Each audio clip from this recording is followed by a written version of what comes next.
Assalomu alaykum, hurmatli tomoshabinlar. Men shu pechkani mana shu Nizomiddin ukamizga zakaz qildim, aytdim. Nizomiddin uka bir chiroyli menga shunaqa pechka yasab bering, o'xshashi bo'lmasin. Shunday bo'lsinki, shu o'rtalardan bir tashlagandim buni, bunga darrov nom qo'yishibdi, vulqon pechka deb qo'yishibdi. Chunki men o'zim sal qoldi, hamma pashti atrofdagi dekorlar erib ketadi dedi. Yoqdik. Endi buni afzal tomonlari qanaqa? Bu oddiy pechkalar tepasi bilan yonidan issiqlik beradi. Bu pechka 4 tomondan issiq beradi. Ikki yonidan issiq, bu yonlaridan tepasidan issiq bersa, bu pechkaning duxovkasi ham bor. Duxovkasi bor. Bu yerda o't yonib, duxovkaga urib o't. Bu ikki yondan chiqib turib, bu yoqdan chiqib ketadi keyin. O'shining ichida bu o'timiz bu yerda turganda mana yonda profillari bor. Bu profil tagigacha tushgan. Bu yerdan sovuq havo tortib, shu yonganda qo'llashni qilib ko'rsanglar sovuq havo tortayotgani bilinadi. Tepadan havoni isitib, xuddi fenga o'xshatib issiq chiqaradi tepadan. Bu uchinchisi bu.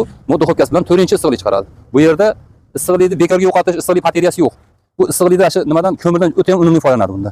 Keyin bo'lib ham stenkalar rosa qalin, nihoyatda qalin pishiq yasalgan ekan. Men yoqib ko'rdim buni. Ukamiz yasab berdi. Pechga 4 kilo ko'mir soldik. Shu mayda ko'mirlardan solib qo'ygan ekan qizim. 4 kilo ko'mirda shunaqa yondiki, men chiqib qaytib kirsam, pechga qizib ketibdi. Mana shu duxovkalar ham yonlardan qizib ketdi, orqasi yaxshi dekor plasmasi dekorida. Dekorlarimiz ham ancha aqad bo'lmasa, ozgina eribdi, sarg'ayib qolibdi yonlari. Yonlariga endi bo'lib to'sdik. Hatto uy bekalarni ham o'ylangan bu yerda. Ayollarimiz har kuni, yo'lmasa kunda 2 marta kul to'kib, juda ovora bo'lishadi. Mana bu kuldonni ati katta qilingan, bu kuldonga salkam bir paqir kul sig'adi.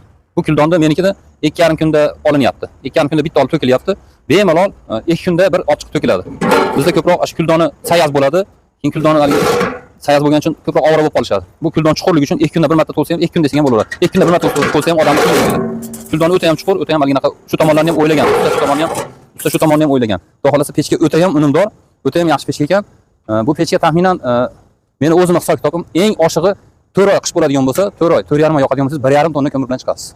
1,5 tonna ko'mir bemalol sizni isitadi. Men bir kunda bir paqir olib kiryapman. Shu bir paqir bemalol yetyapti. Kechasi bitta katta tashab qo'yaman. O'sha uyda issiqni bemalol ushlab turadi. Meni uyim kattaroq, bo'yi 3 metrlik baland uylardan. O'sha uyda bemalol isityapti.